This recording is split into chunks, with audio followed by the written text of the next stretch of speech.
record button. So, review of the new units. Starting off with, well, let's start at the end actually, and we start with Dark. So, Dark King is a 4-star. It is a pretty interesting unit because the unit doesn't have an auto attack technically. And also keep in mind, for any of those units, I only fought against one, and it was pretty strong. But in this game, if you review a unit by the text, it's always very different than actually seeing it in game, seeing it with the max skills, how does it actually perform and that kind of stuff. So it's me just guessing based on the things that I read, whether it's good or not. But something that's very much missing in this, like you see like what is the conditions, you see like the multipliers, you see like how many seconds. But the thing that this game I think is missing in the description is what is the radius. So for example, this is an AoE, I assume, I think it is. I think someone told me before. But what is the radius of that AoE? Or if you have some AoE skill, what's like a provoke, what's the radius of a provoke? Because I know, for example, a Theor has a way smaller provoke than a Tractor, for example. So for that case, we have that. So this unit in general, I would say it's a PvE unit, very PvE related unit in general, and it's just a debuffer. So it has the rest down, crit damage taken up, oblivion, and attack down. In this case, it just keeps stacking rest down until there's like no rest down for that unit to be found.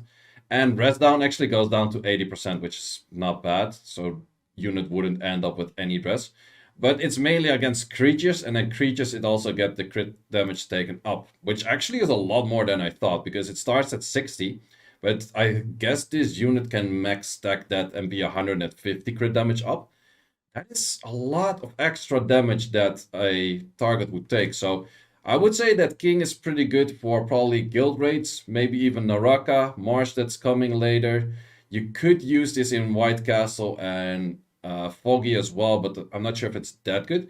I'm also not sure if he's that good as a, like if he takes a slot and there's no 2 other characters around you, like 2 other players around you with like 3 extra monsters around you to actually benefit from everything that's happening as well here.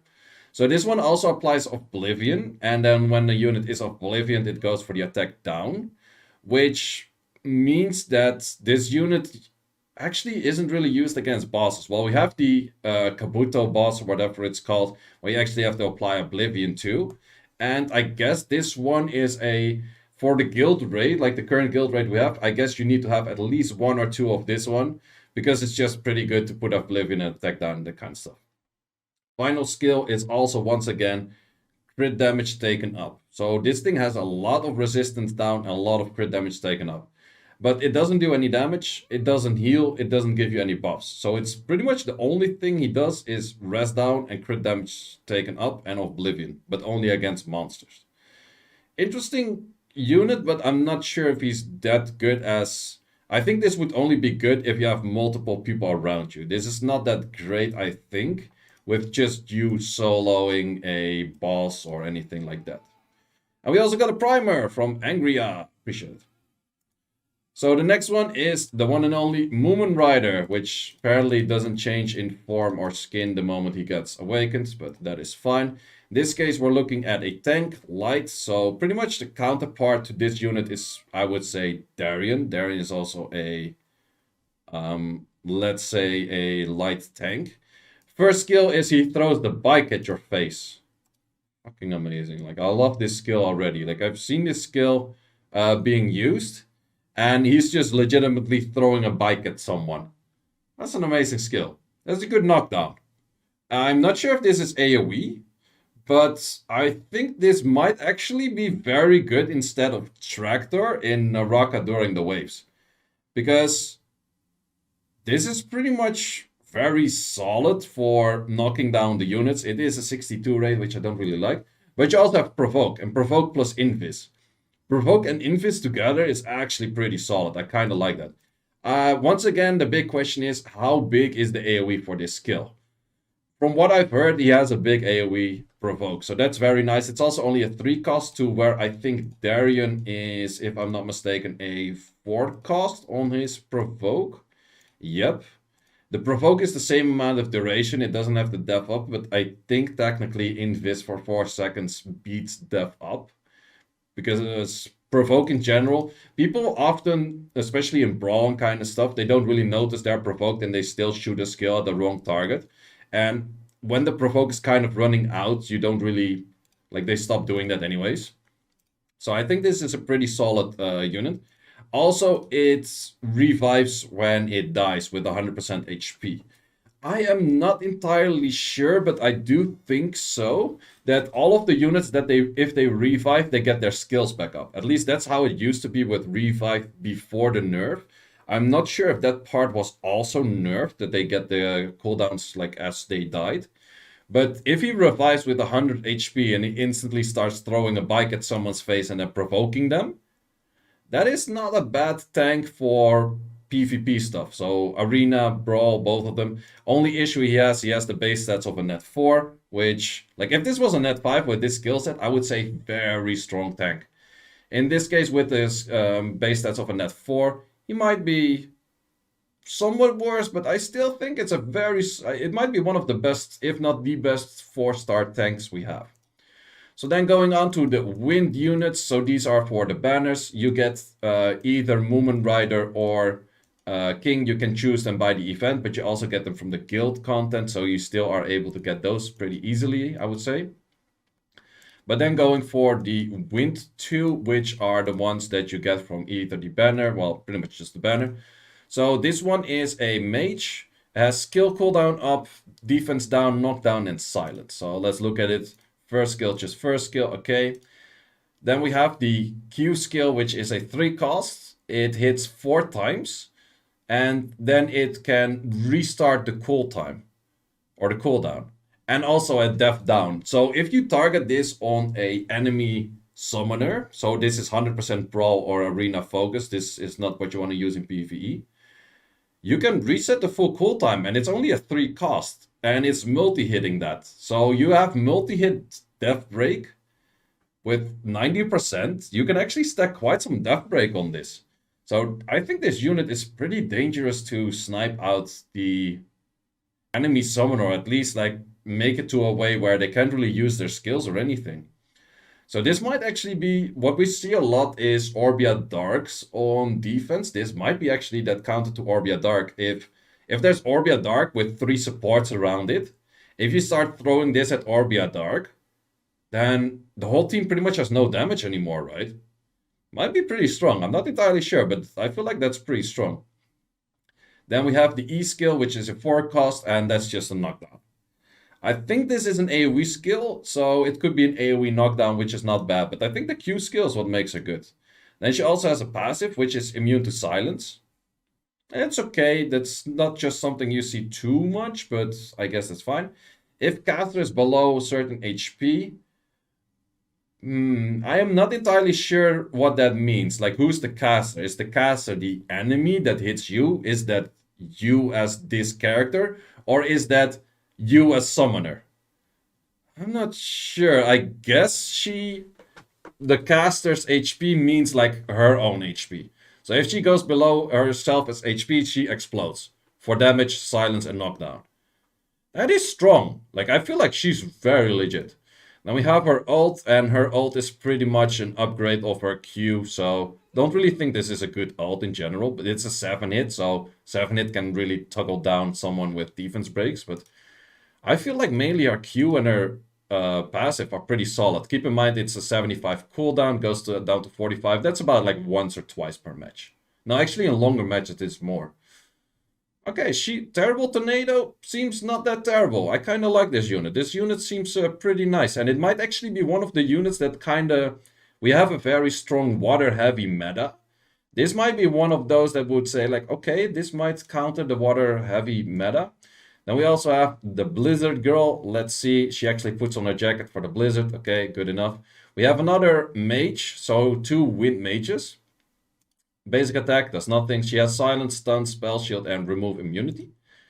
We go for the first skill. It's a 3 cost again, and that silences. Okay, first hit and second hit. Okay, I guess it's okay for damage, but the silence, single target, 95 rate of landing. It's not that long of a silence, I think, but silence is pretty annoying. Then we have the second skill. If the target is under CC, damage dealt up. Okay, so you have like stuns. 65% rate for stunning. Okay, okay. Then we have the passive, and the passive, if the caster uses a skill when it's under 50% HP, you get spell shield for 14 seconds. Okay. And there's no cooltime on this. So that is very nice. Plus, it removes immunity. So this is straight up a hard counter against Wusa. This is straight up a hard counter against Shushu. Which I think Shushu you see quite decently often already.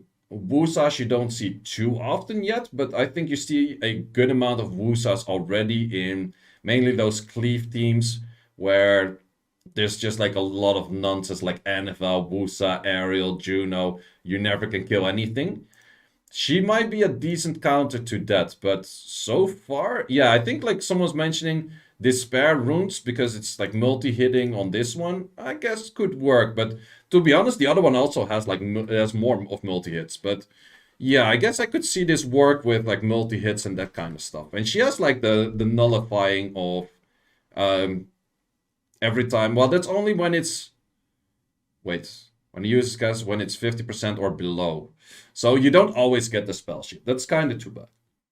Then we go for the ult, which is just a upgrade of our Q skill, which is a better silence with multiple hits. We have this tornado. Like the thing is, I can't really see like creates a tornado that attacks the enemy. So this is an AoE skill for sure. So you have an AoE silence. That's actually not that bad. And with the highest attack. So actually, that's not too bad on having non-linked in general. So if you non-link it, she will always start targeting the unit with the highest attack. This is probably a hard counter to Espino or some shit.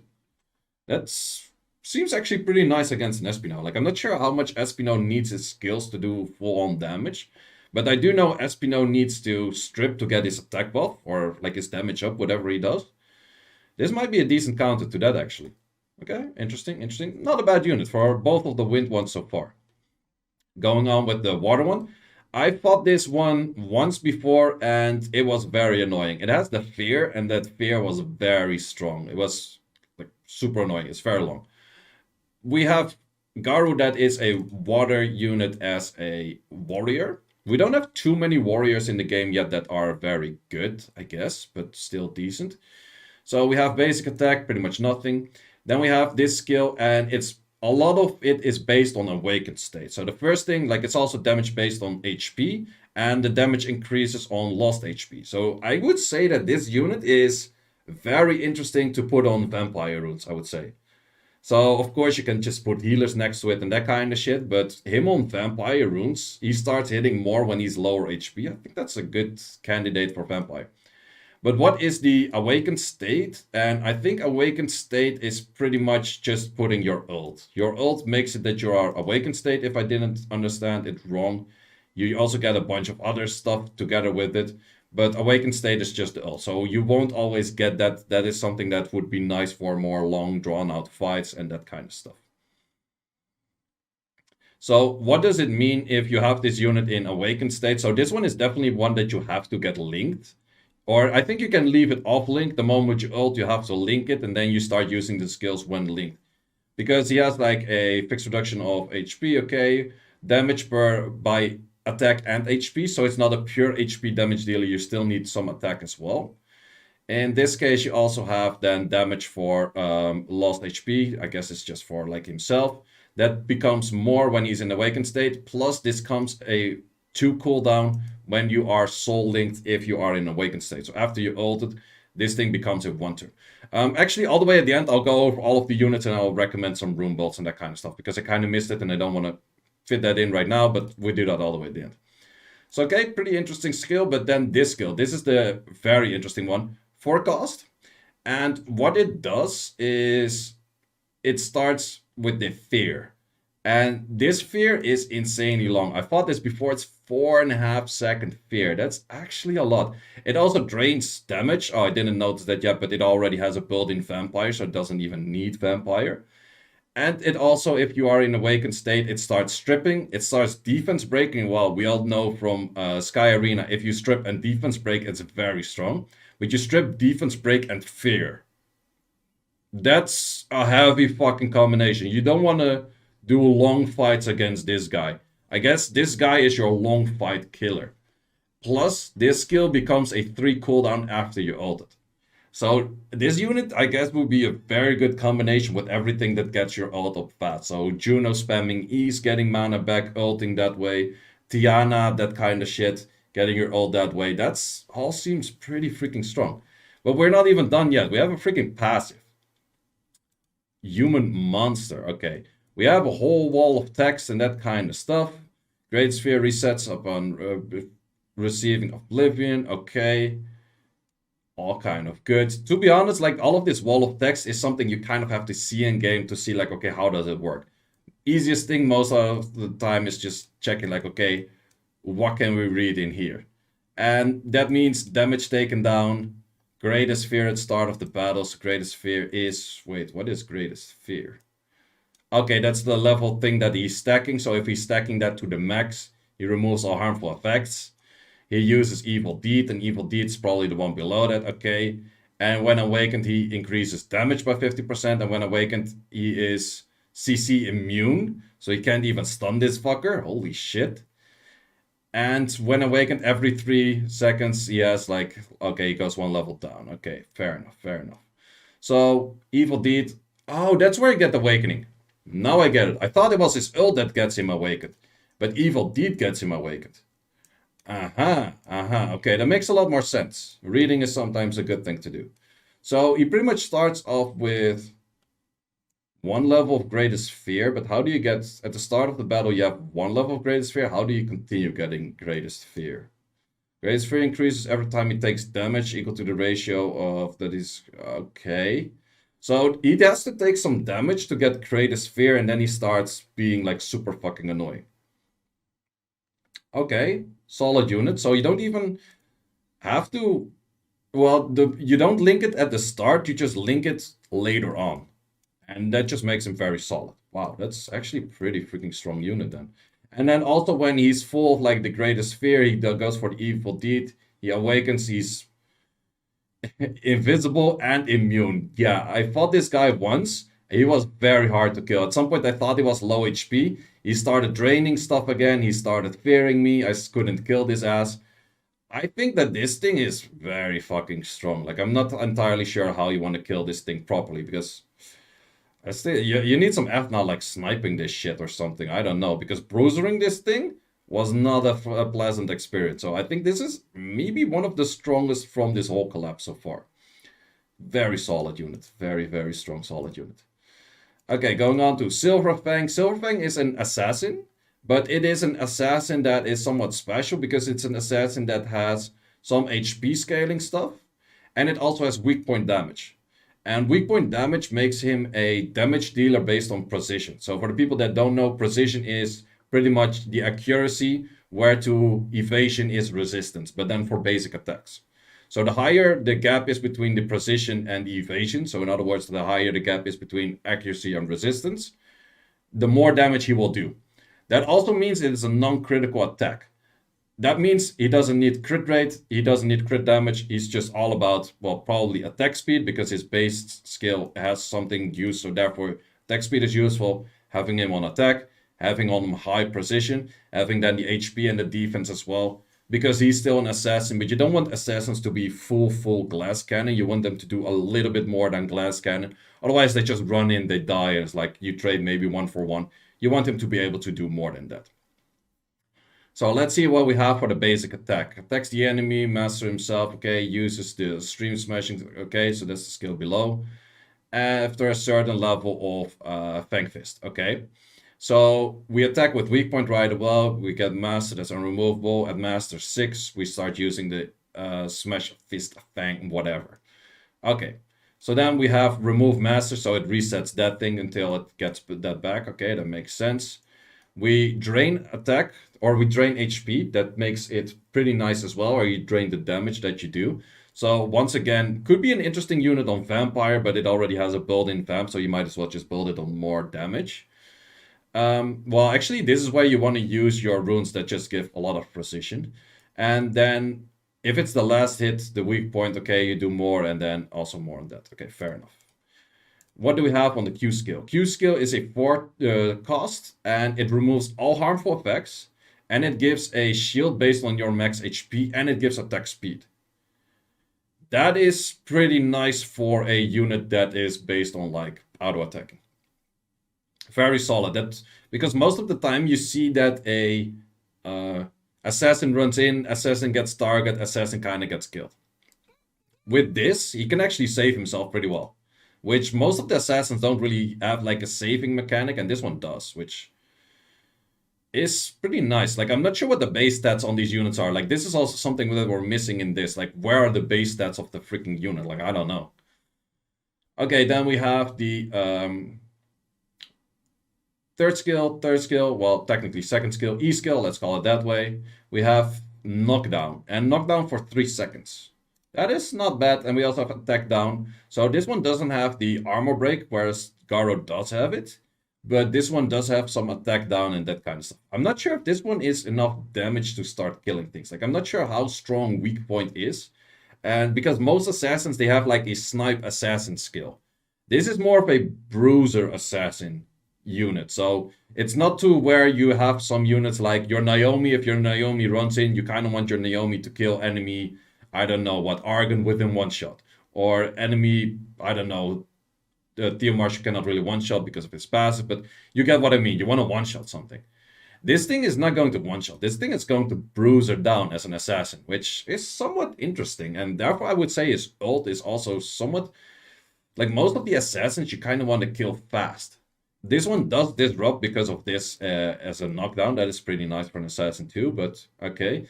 And then the ult is pretty much just an upgraded version of the Vacuum Fist as far as I know. It attacks 7 times in a row. Wait, how many multi-hits is this? Okay, so this one attacks 7 times in a row. I think with every attack it applies that shit. That's not bad. That is not bad, but I'm not sure if I would ult with this character though, in all honesty. But this one has quite some potential as well. But I would say so far as that I read, I would say Garo is stronger, and I would say that these two also maybe have more potential to be specific countering things. Like this thing, what could it hard counter? I could say it could hard counter a Thessarion. That's like if the enemy has a Thessarion on the field, or maybe even Espino, this thing could run in and maybe like slap the living shit out of a Thessarion. That's what I could see him doing. Then we have the final 2 units, starting off with the Atomic Samurai. Atomic Samurai, like both of the fire units, seem to be very based on PvE. So the other 4 units that we talked about for the net 5s is all very PvP related. This seems to be a lot more PvE related. So S1 is, well, this is also a unit that is a warrior. Damage based from max HP. It stuns, it bleeds, okay. So we have basic attack that does pretty much nothing, cool. We have a Q skill, 3 mana cost that has damage from both attack and from max HP. Not sure if this is a lot. It also stuns for 3 seconds and it's immune to CC. Which are both things that are not really great in PvE, I would say. Like stunning and immune to CC. That doesn't really happen all too much in boss fights. So I don't really see this skill being all too useful in boss fights. Then we have this skill, which is a forecast. It lands bleed. It's also immune to CC. And it's also just straight up damage. I'm not sure if this one actually starts doing a lot of damage or it's not that much. But then we have the passive. And the passive is where it becomes, I guess, more interesting for this unit. So increases his crit res. So I guess this unit can just straight up not be critted. Atomic Samurai sounds like Kinky from Sky Arena. That's pretty accurate, actually. So this one might be more interesting for PvP than I thought in the first place. But yeah, crit res, so cannot be critted. Applies Master Sword to himself with a certain chance of basic attacks critting, okay. Decreases when he doesn't crit, okay. So you want max crit on him for sure. And his skill, defense penetrate rate, okay. And then crit damage increase. And crit res decreases as the mass, okay. So we have a bunch of things. So we have 100% crit res to start off with. We go for crit damage up. So I guess that's on himself. Or is that crit damage taken up? I think that's crit damage up on yourself as a buff. So he starts dealing more damage. We have defense penetration up. Okay. And then it's also the crit res down. Okay. So he starts doing a lot of crit damage. So I guess with this, he might be doing a lot of PvE damage. That could be a thing. Or he could actually be a unit that is somewhat of a counter to units that you know crit a lot. I'm not entirely sure. But it might be like that. I'm not entirely sure. Yeah, I guess you could still use this in PvP. What do we have for the ult? The ult seems to be an upgraded version of the E skill, and that is just then it also makes it stun. So that's pretty much the upgrade. It's just more damage, more bleeds, and stun. I feel like I'm not really sure if this one is that good. Like I think the what Erdot said, this is kind of like a comparison to Kinky. It's very fair. But is this definitely like that good? We're still in a very water heavy meta, so I'm not entirely sure. Like you would use this against units with that are, I would say you kind of want to kill off or bruise or wind units, so maybe good against a wind monkey. But then again, does wind monkey have that much crit rate? I think wind monkey is also more of a hybrid kind of unit rather than a full-on crit rate unit. So I'm not entirely sure what he's trying to supposed to counter, but definitely in PvE could be used. Then we have Janos, which is the final character. And this one has a bunch of stuff. Crit damage taken up, which is very useful. Knockdowns. We have damage mitigation. We have death down. We have shields, and we have a stun. So that's actually quite a mixture between PvE and PvP. I would lean more towards PvE than PvP for this one. So this one has a multi-hitter on S1. That is not bad if you want to put it on Despair. It's actually, if you want to put this on PvP, I would say Despair. Then we have the Q skill. Q skill is 4 cost. That's quite some, but it hits 8 times. And then it has 8 times the chance to apply crit damage taken up. That makes it very strong against like guild raid boss or pretty much any boss. Like crit damage taken up, like the rate is 35% for 17 seconds, so 8 times 35%. Like on average, you will probably land 2 or 3, maybe 4. So you're not gonna land like you're not gonna land like level 8 right away, but I guess it's fine. I guess it's fine. So if the target is knocked down or stunned, it uses the Incarnate Cannon, which I guess is the next skill. That's actually pretty nice too. And he is immune to CC and he doesn't get any damage while using his skills. Okay, maybe this might be actually a better sniper unit in PvP than I thought, because he takes a lot of crit damage up. So this one you definitely want to run on 100 crit rate. But yeah, I think this one needs a lot of stacks on everything. But if the last hit actually stuns or knockdowns, he will immediately go for this skill, which is the cannon. And then he gets a shield on himself. And he attacks with a cannon, applies death down. So wait, you have the crit damage taken up. You knock him down. You go into this skill. You pretty much protect yourself with a shield. And you start charging your fucking I'm a firing Melisa kind of shit. You have damage mitigation, you have death down, you have extra damage up for target lost HP, you stun him even more, and if you stunned him before, you have cooldowns up. And if you kill something, you have mana regen. Okay, man, this thing is like, this is your sniper. Like, if this thing has managed to snipe something, he's insane. Wow, that's actually a way stronger kid than I thought. Like, I thought this unit is just like the crit damage taken up. Oh, it's just PvE shit, whatever. But actually, PvP, that sounds pretty fucking strong, not gonna lie. And this skill is pretty much the same. The only difference they made is that this team is written with a small letter and this is a capital T. That's the only difference. No, I'm fucking with you. It actually goes from 3 hits to 5 hits, but why the fuck did they make that mistake? It's so weird, man. It's one of those things. If you click left and right, like it's you notice that, right? It's not just me. Applies a shield to himself, and here it's itself. So instead of himself, his pronouns become itself. Or something, I don't know. What the fuck is that, man? I don't even know, man. I don't even want to know. But yeah, his kit seems pretty cool. Like, I'm not sure if I would ult with him. That part, but I think he's pretty nice too. So yeah, let's go quickly over rune balls of all of them. For this part, I am just straight up guessing, but that's just what I think.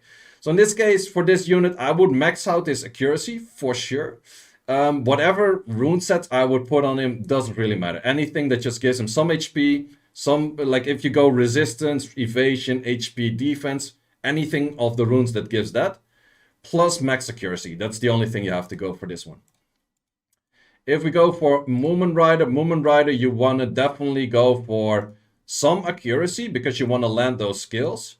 But besides that, everything is related towards HP, defense, resistance, and evasion. Whatever sets you get with that doesn't matter. If that's energy, that's fine. If it's endure, that's fine. If it's foresight, it's fine. If you get that from focus or guard, it's all fine. Doesn't really matter. 2, 4, 6s, anything that is high on HP, defense, resistance, and evasion. Then we go on for the Wind Girls. In this case, this one was the one with multi-hits. Yeah, it has multi-hits on the Q. This one doesn't have multi-hits. This one doesn't have multi-hits. Does hit AoE. So this one, you could say, okay, go straight Rage Blade, some accuracy. But I think this needs more than Rage Blade accuracy. I think this one, I would actually recommend to maybe go for somewhat more of a hybrid build towards where you go maybe HP crit rate attack or HP crit damage attack. Something along that line where she can still take a hit or two. You could, I guess, make her full glass cannon as well because she does have this protective mechanic. But I am not sure like how this activate. Like if you what if you over nuke like 60% of the HP? Then this skill probably doesn't activate. Like that's the part that I don't know about this unit yet. Like how does this activate? Like if it's instantly like 50%, it's stuck at 50%, she explodes before you can do anything, then it would be straight up glass cannon. I don't give a shit. Full glass cannon. But if that's not the case, I would recommend to add some defense, some HP, something like that. But yeah, for the rune set specifically, I don't think you want to go Despair on her, but I would say any set that just gives her a lot of stats. And that's actually the thing with this game a lot. You could just Rage Blade everything. You could Rage Blade your way through everything. You could even put Shannon on Rage Blade. You could put your Bastet on Rage Blade. You put any unit on Rage Blade. But most of the time, since we don't have Fire Runes yet, or, well, we're not going to get Fire Runes as far as I know, but we don't have Despair yet, a lot of these sets don't really give an specialty of like an activation thing or anything. Because of that, you could even go like 6 broken runes as long as you get high efficient stats in everything that she needs. And in her case, accuracy is a must, doing some damage is a must, but also surviving is a must, I would say. Then we have her. I think she's more of an AoE unit than the other one. And especially this one, I think this is a good AoE skill in general. And this one also removes the immunity. So if removing immunity plus a Despair stun, that would be pretty nice. So I guess this one would be Despair. But same as the previous unit, I would recommend you to not just go full damage. I recommend you to go somewhat hybrid. Some damage, some HP, some defense, high enough accuracy. And then go for like the crit rate and crit damage as well. We go on with the next two. First, Garud. This one is a damage dealer that was based on HP and attack. So definitely HP attack. I would probably run this like HP crit rate attack or something. And then substats of substats defense, substats of crit damage. It does have death down, so you want a slightly bit of accuracy, or actually you want a decent bit of accuracy because you also have to land the fierce. So for landing the fierce, this one also needs like pretty much everything. Once again, for sets, anything that give high efficient stats. Like the higher efficient stats you can get on this thing, the better. Wouldn't really recommend to go Despair. Yeah, that's pretty much that. For Silver Fang, you need your precision runes. So I would recommend to pretty much max out your precision. Afterwards, some attack speed might be nice. I wouldn't focus too much on attack speed. I would focus more on getting more HP, more attack. And you don't need crit rate, you don't need crit damage, but the precision to be high. Having some evasion and resistance on assassins is also not too bad. So once again, pretty much everything except crit rate, crit damage. So you cannot Rage Blade this one. Well, you could, but it's worse. Then we go on to the Atomic Samurai. I guess this one you just go pretty much as... would you go full damage with... But then your damage based on HP and attack? I guess so. I wouldn't really care about this thing bleeding or stunning all too much. Like, sure, it does do it, but I wouldn't really care about accuracy from this one. I'm also not sure if I would care that much about evasion and HP in this one. In this one, I would personally probably build just to snipe something out, more or less. But I'm not sure if that's... Well, he's kind of a bruiser too, but maybe this would actually be a candidate for vampire runes, because Kinky in Sky Arena is also good for vampire runes. This actually has a similar kit to what Kinky has, so then again, if you go vampire runes, you kind of want to have the resistance, the evasion, all of the stats. You want to max out crit rate for this one for sure. You don't need attack speed on this one at all, so yeah, vampire might be actually decent on this one, but I'm not sure. Then we have Janos, and Janos I would actually run on Despair 100%. And the main reason I want to run him on Despair is because his base attack is multi-hit, this skill is multi-hit, this skill is multi-hit. Plus this skill, if the enemy is under CC effect, you get the cooldown time, you get another effect on top of that. So this thing is all about stunning and stun locking actually. So having him on Despair with all of the multi-hits he has, I think Janos is pretty much a must on Despair. If you talk about what kind of stats he needs, let's actually see where he gets the shield from. He gets the shield from max HP, so you don't want to go full glass cannon on this. Yeah, Janos is definitely a hybrid as well that pretty much needs all stats. Like, legitimately, he can use everything, and he needs to be Despair. So the more the better. I maybe don't focus too much on resistance and evasion because it's hard to get, but if it's in there, it's fine. But yeah, you need all stats. HP, crit rate, crit damage, everything. But I would say if you want to go for the sets, like it doesn't need attack speed. That's the only thing it doesn't need. For this also like HP, crit rate, or crit damage, attack, something along the line like that. Even if you go like attack slot 4 and have crit rates in the sub, that kind of stuff, it's totally fine. So yeah, that's pretty much my review of all of the units of the collab. That's a pretty lengthy video, 36 minutes. I think we covered all of them.